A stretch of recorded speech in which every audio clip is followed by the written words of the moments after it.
This is ABC 15 News, taking action. Oh, we say good morning to you. 5 o'clock right now on a Saturday. Thanks for joining us. I'm Nick Saletti. And I'm Allison Rodriguez. Just ahead on ABC 15 Mornings. From peaceful to deadly in just moments. What we now know about the victims of the ambush in Dallas as that investigation continues.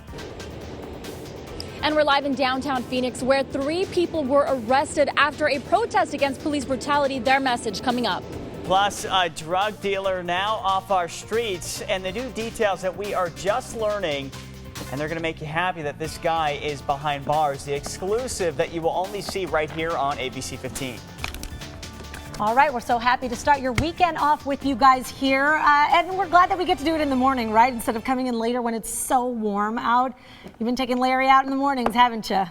He goes out all the time. But we know for so many people, yeah, you kind of have to avoid those peak hours. I know. And we definitely say get out as early as you can, because look at our temps right now in some of our select valley cities here. 70s in Chandler right now, 84 currently in Mesa, 86 in Glendale, and 82 in Deer Valley. So overall, not bad, but a mild start to the day with mostly clear to clear skies this morning, and those breezes very light and variable, those winds I should say. Your morning run forecast, yeah, get out and do it early as you can. 7 o'clock will be at 88 degrees already. It'll be nice out there, sunny by 9 o'clock, but we're climbing into the 90s by then. And then right around noon, we'll already be at 105 degrees. We do have a UV alert that I'm going to go into more detail a little bit later on, but sizzling by 4 o'clock, 110. So is today the warmest day that we're going to be seeing in the 7-day? I'm going to break all of that down for you coming up in your full forecast. Allison, tense moments in Phoenix when protesters clashed with officers in a march against recent police shootings around the country.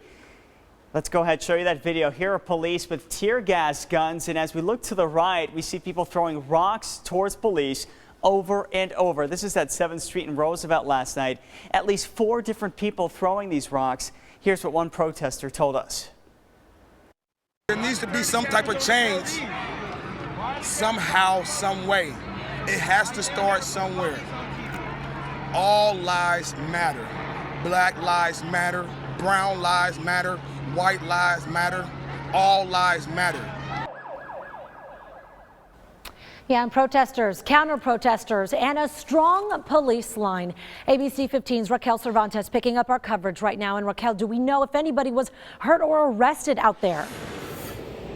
Yeah, Allison and Nick, it was around here that 3 people were arrested, 6 people were injured. No officers were injured. They tell us that those protesters' injuries were related to either falling or to the pepper spray that was shot toward them. Around 10 o'clock last night is where protesters met with the police line here at 7th Street and Fillmore. And at one point, some protesters threw large rocks at that police line. That's why those 3 people were arrested. Hundreds of people gathered as they were trying to move toward the freeway to block it. But police saying they were not going to let them do that. Many protesters saying they decided to go on with the rally despite the tragedy in Dallas.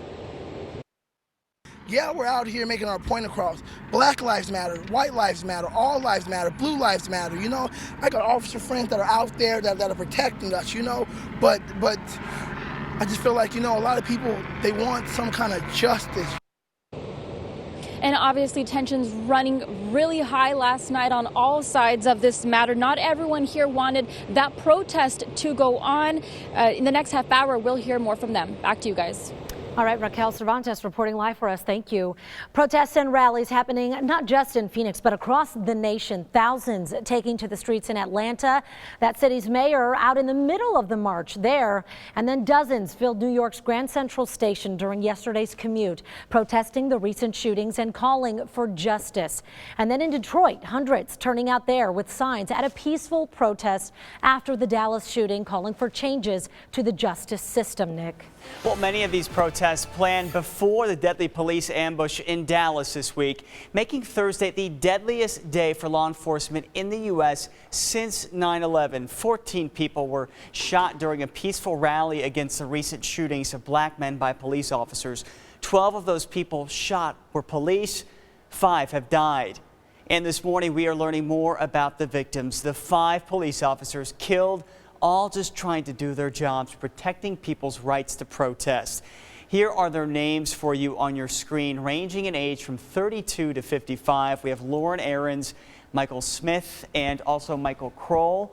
All had more than 10 years of police experience. Brent Thompson was recently married and was a former Marine, and Patrick Zamarripa was a Navy veteran and father of 2, all 5 of these men heroes. Yeah, hard to see that. Well, there are also another 7 officers still trying to recover from their injuries. One of them is Misty McBride, and this morning we are now hearing from her young daughter. I was just happy that she was okay. That's really it. That she can live on to tomorrow, and that I'm just glad that she's alive, really. Yeah, the families of the other victims still trying to make sense of this tragedy. Now, this morning, police are saying this killer acted alone, an Army reservist, who served time in Afghanistan. The police chief saying Micah Johnson was angry by these recent police shootings and he wanted to kill white people, specifically white officers. Now, police eventually did kill him with a bomb delivered by a robot after they say he refused to cooperate when they cornered him in a parking garage. Neighbors say they never had any indication that Johnson could do something like this. This guy lived around the corner from me and was willing to take people's lives that he didn't even know. You know, it's scary. Yeah, but Micah Johnson's sister took to Facebook to defend her brother, writing, "The news will say what they think, but those who knew him know this wasn't like him." As for the investigation, police still searching through Johnson's home and finding bomb-making materials, ballistic vests, rifles, ammo, and a list of combat tactics. As for the 3 other people who were detained, well, their roles in all of this still unclear, since investigators now believe that Johnson was the lone gunman. Now, Dallas police also keeping a 20-block section of their downtown blocked off as they sweep that area. Johnson claiming he had planted bombs in several different places. Our coverage of the Dallas ambush far from over this morning. Coming up at 5:30, we hear from the man wrongly called a suspect and reaction from the presidential candidates. Now to some breaking news from overnight. 2 men are recovering after being shot in Phoenix. It all happened near Roger and 16th Street. Now, Phoenix police tell us that 1 person was taken to the hospital. He was shot multiple times, but is expected to be okay. The other person was grazed by a bullet. Right now, whoever pulled that trigger is still on the run. Well, right now we are working to learn more after police were involved in a shooting near 16th Street and Thomas. This one happening yesterday at or near a Walgreens in that area. You could see it there. No officers were hurt in this one, but we were told that the suspect was down. So we'll update you as soon as we get more information. In the meantime, we want to get to some video from Tucson now where we're told a man refused to put down a knife, so police shot him. That man later died from his injuries. Thankfully, no officers hurt in this case. 5:08 right now, only on ABC 15. Our crew was there when Pinal County teen Tyler Cost walked out of jail. He's been behind bars for 2 years now, accused of being a sexual predator. He posted bond, and we spoke to his very emotional dad. It's been 801 days since we've hugged our son, so we're just going to go home and spend some time as a family and enjoy that time. Tyler, how are you feeling? No comments. Thank you. You can call our attorneys. Defense attorneys say that Cost is being framed by girls who were plotting revenge because he's a, quote, player. He'll be on house arrest, monitored by GPS. We brought you this as exclusive. A suspected drug dealer arrested up in Anthem this morning. Stunning new details that'll turn your stomach. We're talking teenage victims and sexual assault charges. ABC 15's Nohalani Graf, the first to break the story.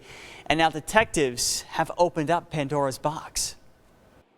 A tip had undercover detectives watching this Anthem home for weeks, and then they saw it. One of the girls come out of a window. A 16-year-old admitting Ernest Longini III shot her up with heroin. He copped to it, too, and said she wasn't the only one. When you're high on drugs and you have a habit of heroin, you probably will do anything to get those drugs. Sheriff Joe Arpaio says Longini took advantage of that, and the evidence is all over his room, riddled with syringes, handfuls of them, even hidden in the walls, and condoms. The victims were runaways. It seems the 30-year-old would get the teens hooked and trade his drugs for sex. He's basically a good kid, and he doesn't need to have dumped in his face. Longini lives with his mom. In our exclusive interview, she said he doesn't do drugs. The girls break into her house, steal her stuff. This isn't a new hassle for me. It's longer than that, and I'm sick of it. Her family is the victim, she says, and other parents are to blame. And I suppose if any of this goes to court, I'll be suing their parents because I can't control them. Longini will definitely face a judge, but the only suit will be the jail-issued jumpsuit he'll be wearing.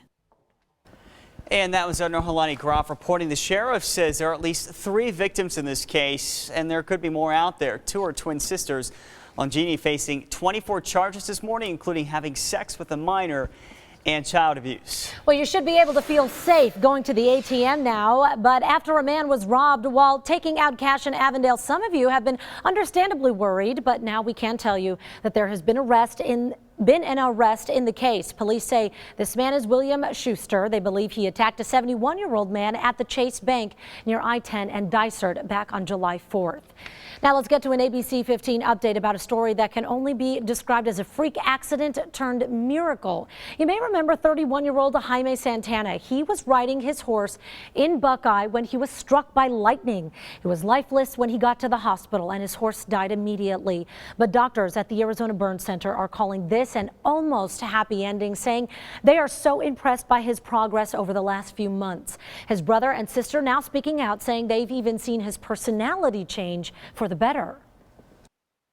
He's feeling all the love now, you know, and he sees everybody there, and he's really aware of who's with them and who's not, and he's just more caring and more loving.